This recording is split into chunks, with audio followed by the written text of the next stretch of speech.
Bitcoin and crypto really represents is there's this outcome where all the fiat money in the world needs to come into Bitcoin. Obviously, that's not going to happen, but you can think of that as sort of the extreme example. And your cost is the price that you pay today for Bitcoin. So some people paid $1 for Bitcoin back in 2010, and if they held on, now it's worth 104,000, right? But the most it could ever lose was $1. And so why wouldn't you take that bet? You know how much you're going to lose.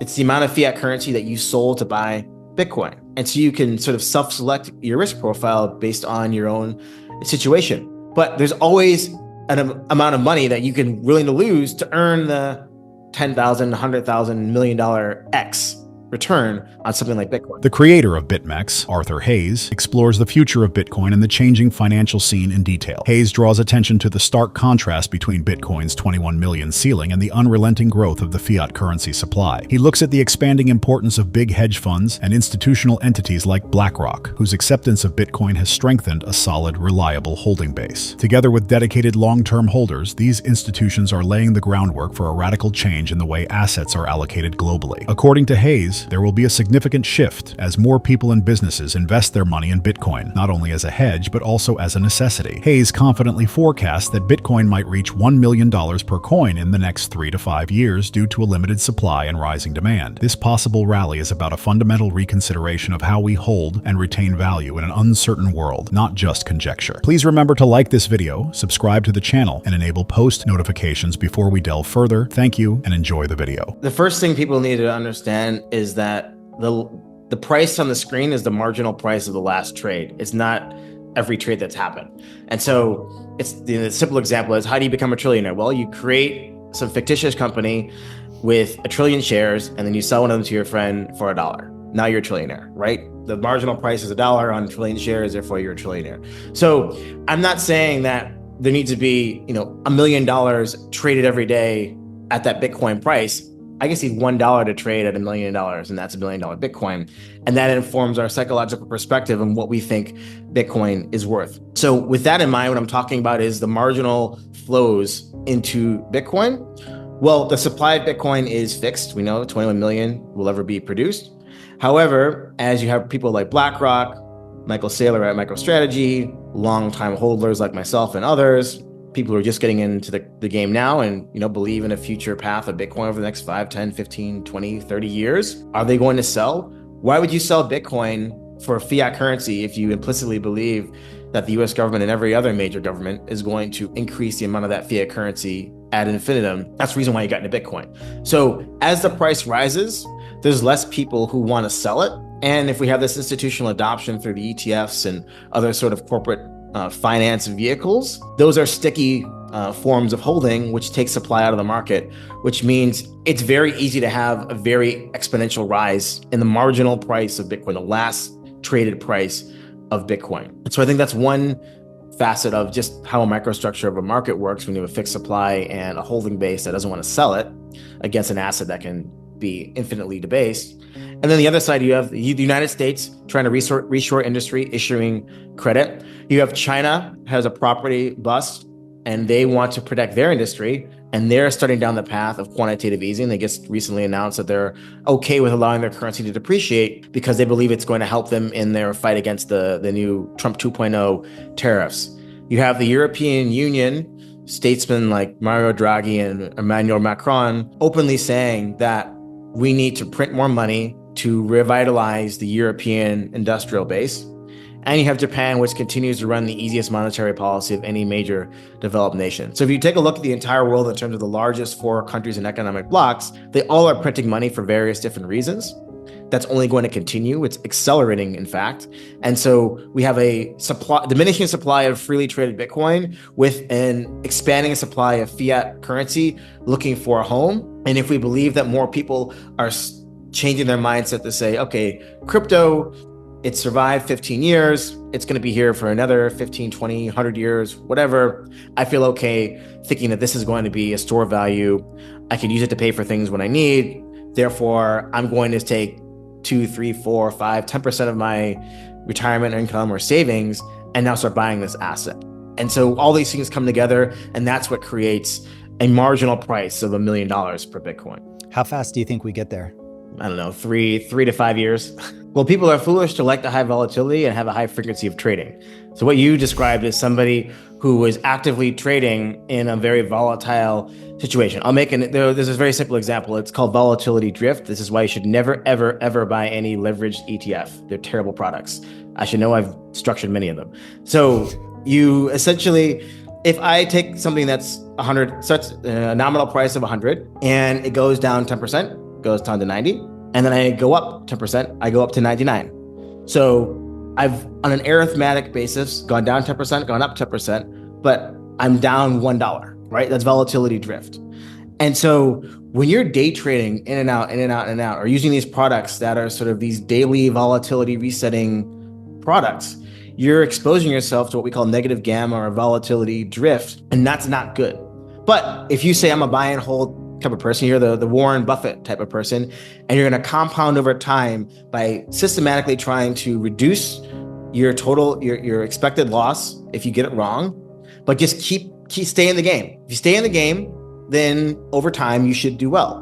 But the more you trade, the more money you lose. And that's just a fact. And so I think the fallacy is, oh, I like high volatility. I want to go to the financial markets casino and start trading. And then obviously you fall prey to the simple nature of, like, as humans, we have no idea what the future holds. And so trying to trade in sort of like a very short time frame is a recipe to lose all your money.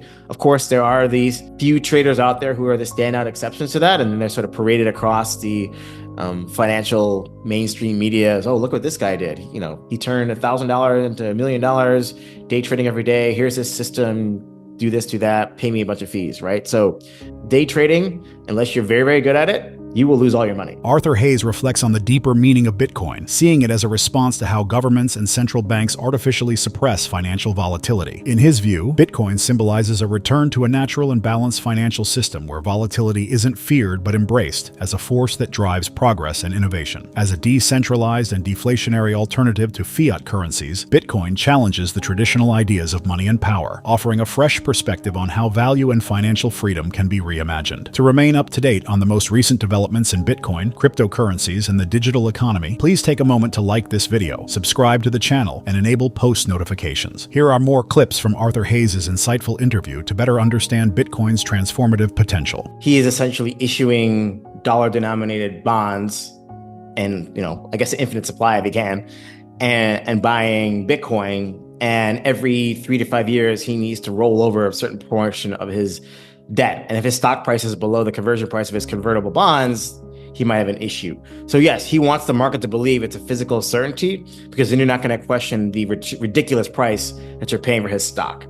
I'm more in sort of the cultural phenomenon sort of camp. We're humans.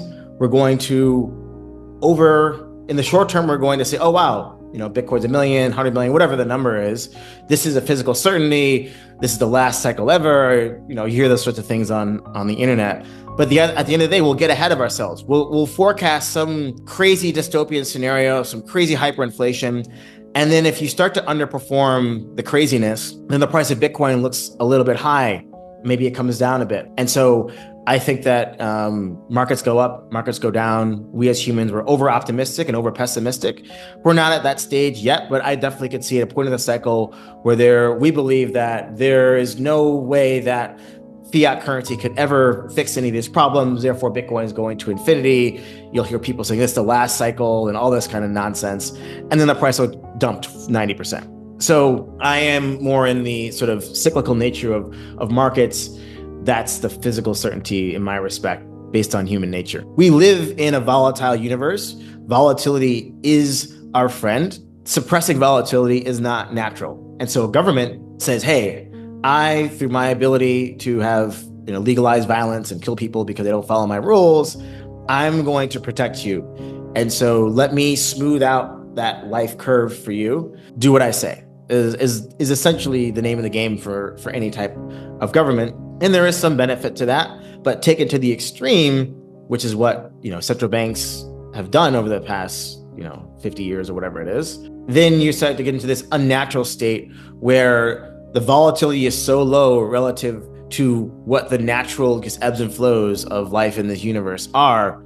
And then things just blow up, right? And so you think you're safe, and then you get a 2008 housing crisis, or you get, the European crisis in 2011, or you get the regional banking crisis in the US in 2023. And these are all symptomatic of governments saying, we're just going to print a bunch of money and suppress volatility. But volatility is natural.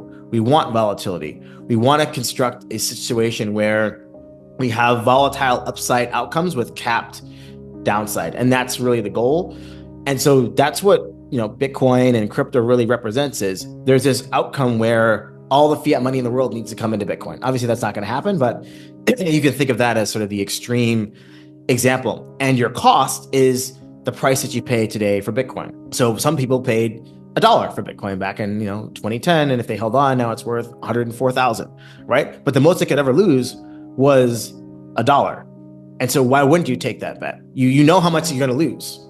It's the amount of fiat currency that you sold to buy Bitcoin. And so you can sort of self-select your risk profile based on your own situation. But there's always an amount of money that you can willing to lose to earn the $10,000, $100,000, $1 million X return on something like Bitcoin. Arthur Hayes offers a thoughtful analysis of the cyclical nature of markets and the part Bitcoin plays in an unstable financial system in his concluding remarks. He draws attention to the conflict between the cyclical nature of life, which depends on change and unpredictability, and attempts by governments to suppress volatility. Hayes contends that governments and central banks have imposed control and printed money to artificially smooth out economic fluctuations, giving people a false sense of security. However, as demonstrated by the housing collapse of 2008, the 2011 European debt crisis, and the regional financial unrest of 2023, these acts frequently result in disastrous effects. Bitcoin, according to Hayes, is a protest against this artificial repression, with the potential for enormous gain while limiting downside dangers. It provides a decentralized alternative where volatility is welcomed rather than feared. According to him, Bitcoin allows users to control their own risk. The worst-case situation is losing the fiat money they invested, and the best-case scenario is seeing exponential profits. Hayes also warns against overconfidence in the cryptocurrency market, pointing out that we are vulnerable to excessive optimism and pessimism because to human nature. Although there might be euphoric periods when Bitcoin is viewed as the perfect remedy for problems with fiat money, these periods are typically followed by sharp declines. Ultimately, Hayes believes Bitcoin and crypto embody the principles of freedom and opportunity in a world where volatility is natural and suppression leads to instability. By acknowledging and working with volatility, Bitcoin creates a path for innovation, growth, and financial independence. And as always, happy investing.